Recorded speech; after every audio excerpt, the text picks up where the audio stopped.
দাদা সাহেব ফালকে পুরস্কার পাওয়ার জন্য বর্ষিয়ান অভিনেতা মিঠুন চক্রবর্তীকে শুভেচ্ছা জানালেন রাজ্যসভার সাংসদ তথা রাজ্য বিজেপির অন্যতম মুখপাত্র শৌমিক ভট্টাচার্য।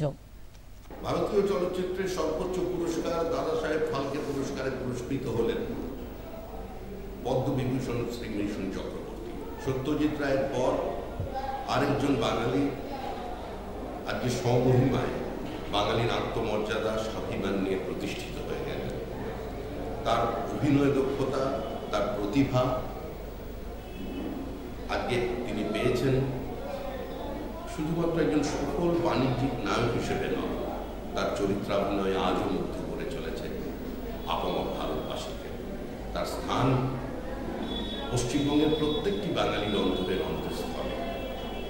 তিনি দাদা, তিনি ভাই, তিনি বাংলার ঘরের ছেলে। তার যাত্রাপথ কোনোদিন মসৃণ ছিল না।